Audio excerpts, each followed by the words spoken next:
Let's talk about how the atheist community handles, or rather mishandles, criticism. He is coming. Cover your butt.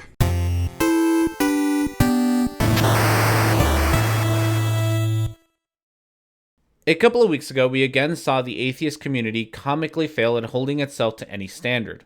While you all light your torches and ready your pitchforks with comments on how there is no atheist community, I would point you to the Atheist Community of Austin, American Atheists, the American Association for the Advancement of Atheism, the Atheist Agenda, the Faith of Faithless, Freedom from Religion Foundation, Atheist Alliance International, and conferences such as Faithless Forum. To say that there is no atheist community is just a way to avoid having to hold people accountable for their words and actions. A little context first. On July 11th, Michael Sherlock, Executive Director of Atheist Alliance International, tweeted out, "Religion is a relic that really needs archiving in humanity's library of bad ideas." To which, many politely asked Michael to reconsider his word choice. If you are currently typing an argument as to why it's okay to use ableist slurs, don't bother. I won't read it. Michael decided the best way to approach these tweets was to throw a tantrum. He made a terrible argument by citing the dictionary incorrectly and writing a blog post on Patheos. What was more interesting was that he started telling everyone about his activism to deflect from criticism. Remember this part, it will be important later on. This one tweet by Michael started something that I did not expect the atheist community was capable of doing.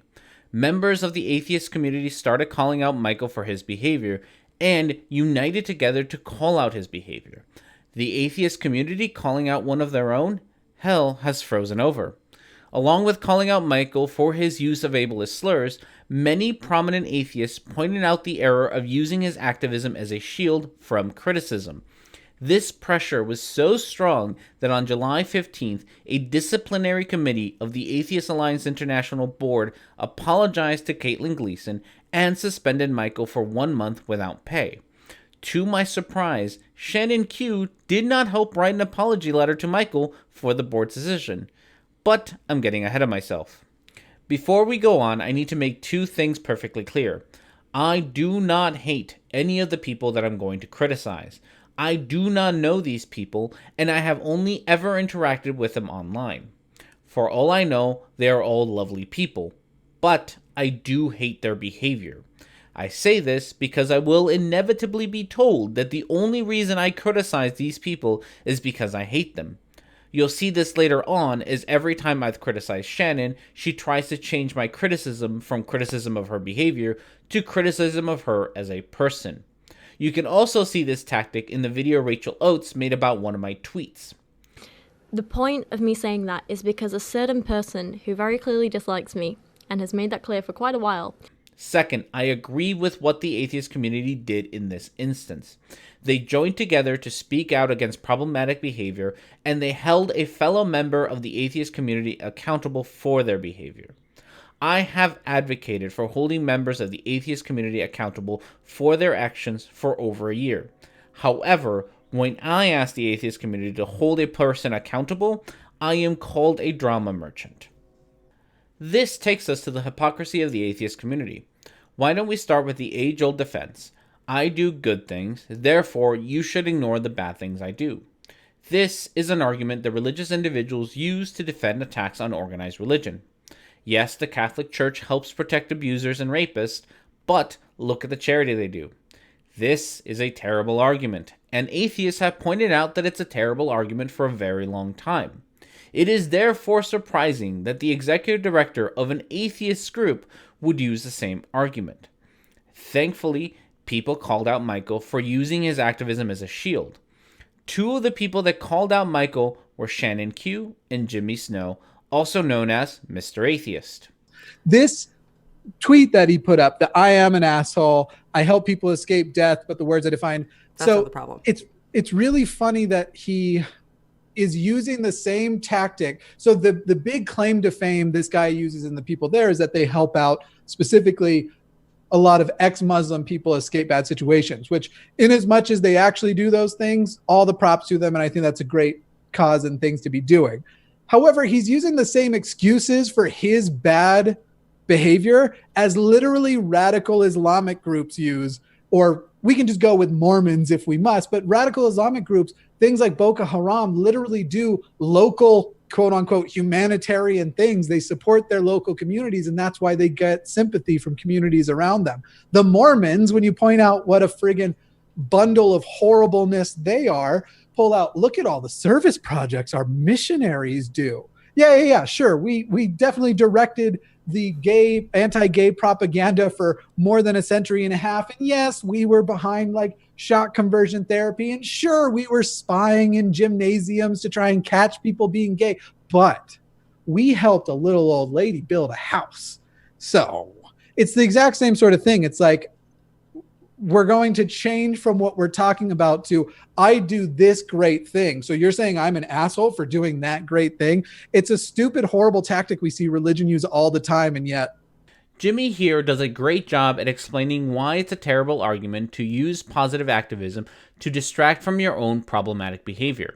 He also explains that this is a tactic that is used by many religious folks to avoid confronting the behavior of the churches and organizations they support. Next, Shannon explains how Michael is using his charity as a shield from scrutiny. It's essentially transmitting the message that I'm immune to this form of scrutiny, or this form of scrutiny is trivial to me because I do these good things. So that means that other things that I do I can't be held to scrutiny because I have this to absolve me of anything. Shannon is correct. Shannon explained that by using the good as a shield, you are saying that your actions cannot be held to scrutiny. Shannon also explains that just because you do good things, it does not absolve you from your problematic behavior. This will also be important, so keep it in your back pocket. Finally, Shannon asks a very important question. If you're going to act as a representative for an entire community, and a large swaths of that community are saying, like, this doesn't represent us, the way that you're speaking and acting doesn't represent us, and you deal with it by saying, essentially, go fuck yourself, I do good stuff. Right. Who does that? Like, what? Like, how? Who does that? Who tells people to fuck off, I do good things? If you read the title of the video and you saw the thumbnail, you know exactly who. Jimmy Snow and Shannon Q do that. Let's start with a less obvious example. When I criticized Shannon for helping write an apology letter to Stephen Wordford, her defense was to say, if you don't like me, I accept it. I'm not interested in changing anyone's mind about me. I'm interested in working. I funded a college fund. I'm working daily on public mental health advocacy, and I won't stop. Dislike me all you want. I won't stand in your way, but I won't be stifled.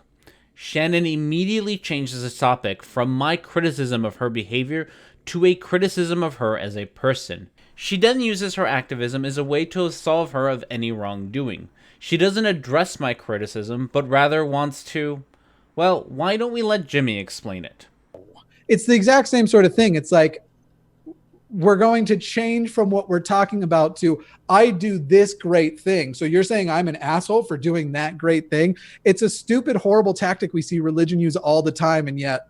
When Progressive Secular Alliance also called her out on her behavior by saying, it's almost as if words don't matter a lot if unsupported by actual behavior, right? Strange world. Shannon once again used her activism as a shield by saying, I know, maybe I could be the president of an actual sports league that's trans exclusive, and invite trans people on my platform and promote their channels. I could do several videos on multiple platforms that defend trans rights, perhaps. Would that help? When Jen Peeples criticized Shannon, Rachel Oates, and Caitlin Gleason for not speaking up regarding the tacit acceptance of transphobia by the atheist community, both Shannon and Caitlin use the same tactic. Caitlin says, Shannon and I are busy fighting a cult that wants to have all LGBTQ plus people killed, Jan. I'm not interested in your silly internet drama. Have a nice day. When Jan continued to criticize Shannon, she once again tried to shift the conversation from criticism of her behavior to criticism of her as a person. I know who I am, and I demonstrate it through my actions, and I'm just sick and goddamn tired of defending myself in 260 characters or less to people I've never met who think they know me better than I know myself. That's my official statement. Write it down. Let's get back to Jimmy. When people started criticizing him, he also defaulted to using his activism as a shield. Hey, just a reminder that I love all you pumpkins. There are going to be bullies who will try to undermine the incredible work we have done together. Ignore them. This tweet in particular reeks of religious rhetoric. Jimmy doesn't just use his activism as a shield, but encourages his followers to do the same by ignoring any criticism that comes their way because they, like Jimmy, have done good things. When confronted by friend of the channel, Mrs. Snarky, Jimmy had this to say, "Oh, that's cute. See, like, you think you can distract from how your Twitter activism has helped no one and led to no meaningful actions by thinking you can distract by gatekeeping my activism.